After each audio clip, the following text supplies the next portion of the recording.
Good morning, students. Before this video, we have seen the different types of account, that is a trading account, profit and loss account, profit and loss appropriation account, partners, capital and current account. And now we are going to see the balance sheet, student.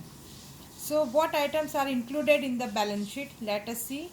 See here, this side is a capital and liability side. Means this is the left side, which is known as a capital and liability side, student. But see, in the other account we have seen that left side is always actually a debit side and the right side was the credit side. But in the balance sheet, left side is your credit side and right side is your debit. Means assets comes under an debit balance and liabilities and capital comes under an credit balance. Student, before also I have explained you that fixed capital always have a credit balance, whereas current account can have the debit or credit balance. Let us see here the balance sheet, students. Here you have to write first fixed capital account of A and B. Then we are going to write the current account. If it has the credit balance, you are going to show on the liability side. But if the current account has the debit balance, that time you have to show on the asset side. Clear? Now next item here is, that is a reserves. All types of reserves you have to write in the balance sheet. Reserves means we can take the example of reserves as a general reserve, capital reserve, special reserve, other any kind of reserves you have to write here on the liability side. Profit and loss. So everything you have to show here. Let us see the next now. Non-current liabilities, students. So what is a non-current liabilities?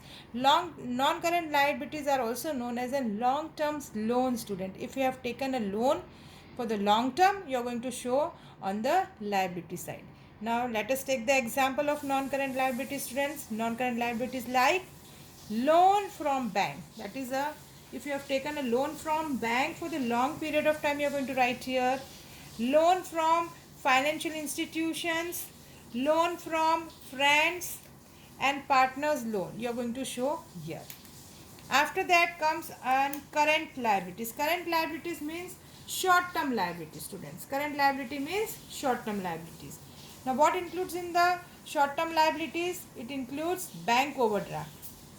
See, bank loan you have taken here in the non-current, whereas bank overdraft you are taking on the in the current liabilities. And sundry creditors, it is a short-term borrowing, bills payable, expense outstanding, income received in advance, taxation provision, provident fund, and interest outstanding on partners loan are going to be written on in the current liabilities side. Clear? So this is your capital and liability side, students. Now we are going to see the asset side. Clear? See here, the first is a non-current assets. Non-current assets means long-term assets, students. In the non-current assets, it includes fixed asset. Now fixed assets are also two types, tangible assets and intangible assets. Now what includes in the tangible assets, students? Tangible assets include land, building, leasehold properties, vehicle, machines, furniture and fitting, which you can see and touch, are known as intangible assets. So you are going to write here in the heading of the tangible assets. Now what does intangible assets include, students? Intangible assets is like goodwill, patent, trademark, copyright are included as an intangible asset. Now student, intangible assets means which you cannot touch. Clear? But it is considered as an assets. So these are the items on the intangible assets. Now the next is an investment. Now student, you know what is investment? Investment means when you are investing anything other than your firm. आपका form छोड़ के अगर आप कहीं भी बाहर पैसा लगाते हो, that is known as an investment, student. Clear? And that is your asset, one type of asset, because you're going to get interest on it and the investment amount is yours only. So it is a one type of asset. So all the investment you're going to write on the asset side. Like investment, if you have done investment in government security, investment of provident fund, so any investment you're going to include here. Now the next is other non-current asset. Now what is non-current asset, students? Again, you know, non-current assets means a long-term assets, non-current, like deferred revenue expense. The next includes as in current assets. So what includes in the current assets? Current assets means short-term assets like closing stock. See, closing stock is not with you for the long time, because when you are going to sell it, so your stock will get over, so that is why it is included in the current asset.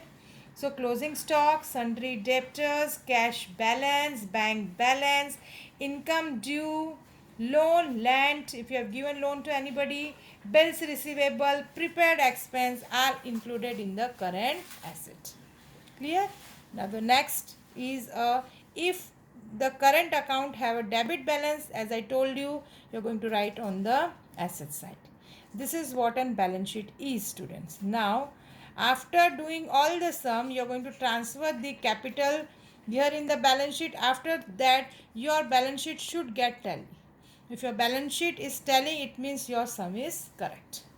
Clear, students? So we have seen all the types of account. Now let us do the small revision, from which account what we are getting and how you are transferring to the other account. See, first of all, as I told you, you are making a trading account. Clear?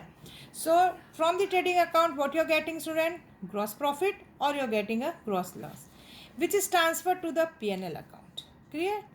And from the P&L account, the balance which you are getting is known as a net profit or net loss, which is transferred to the profit and loss appropriation account. From the profit and loss appropriation account, you are getting divisible profit or divisible loss, and this is transferred to the partner's capital account or partner's current account. Clear? And the balance from this partner's current and capital is transferred to the balance sheet, students. And finally, the balance sheet should get tally. So your sums get over by tallying the balance sheet, and it means everything is correct. Clear? So this is a small summary of the accounts you are making, and which account, what balance is transferred to which account. Clear, students? So now we are clear about this. Now let us do the short revision of adjustment entry, and afterwards you can refer to the page numbers I have written here. See, student, what is an adjustment entries? Adjustment entries has always two effects, students. One effect is a debit effect, and the second effect are credit effect. So adjustment entry always have two effects, debit and credit. Now let us see how. Most probably, when you're giving one effect in the trading account, then a second effect will always be in the balance sheet. Most probably it will be in the balance sheet only. In the same way for the profit and loss, if you are giving one effect in the profit and loss, then the second effect most probably it will go in the balance sheet only. So these two are connected. One effect if you are giving here, second effect you are going to give in the balance sheet. Let us take one example like closing stock if you are taking. So if closing stock is given in the adjustment, that time you are going to write on the credit side of the trading account, you are going to write closing stock, and same way, so that is an which effect? Credit effect. Clear? And the second effect you are going to write in the balance sheet, which is which effect? Which side you are going to write? Asset side. So that is which effect? Debit. So one you have given a credit effect, and second effect you have given the debit effect. So the two effect you have given of closing stock. So this is one of the example which these two accounts are most probably connected. Now let us see the profit and loss. When you're giving one effect in the profit and loss, second effect most probably it will go in the balance sheet. Let us take one of the example. Suppose if it is an outstanding expense, students. So outstanding is always added, as I told you. Outstanding expense are always added. Whatever, whether it is an income or whether it is an expense, outstanding is always added. So you're going to add expenses. So one effect you're going to give in the P&L account, and you're going to add in the expense, and expense always have debit balance. Again I am repeating, student, expense always have debit balance, and when you're adding on the debit side, it means you have given a debit effect in the P&L account. Now the next effect should be a credit, that is a liability side of the balance sheet. So next effect you're going to write on the liability side, outstanding expense. Clear, students? And any expense not paid till now is considered as an liability, that is your liability. So that you are going to write on the liability side. Clear? Now Let us take one of the example. Now see, as I told you, the P&L appropriation is connected with the partner's current account, students. So P&L appropriation connected with the partner's current account means what? That one effect if you're going to give in the P&L account, second effect you're going to give in on the partner's current account. These two accounts are corrected. Like you can see, interest on capital. So when you are writing interest on capital, on which side you are writing? On the debit side of the P&L appropriation, and on the credit side of the partner's current you are going to write interest on capital. So this is the one of the examples. So this is the connectivity of adjustment entry, student. So one effect most probably in the trading, second balance sheet. One in the P&L, second connected with the balance sheet. One P&L appropriation, second most probably it will go in the current account only. So this is the connection of the trial balance, student. So by guessing also you can give the entries of the adjustment. Clear? And for the further reference you can read, you can go through the all the adjustment entries in the page number 41, 42 and 43, which we have already done the revision and which we have already seen many times in the 11th standard also, and in the 12th also we have seen. So go through this adjustment entry, how the two effects are given. So better you see the first column and the last column, so you will able to understand how to pass the adjustment entry and how to give the two effect. So you can refer this page number. So this is your homework also. See the page number 41, 42 and 43. Okay, thank you.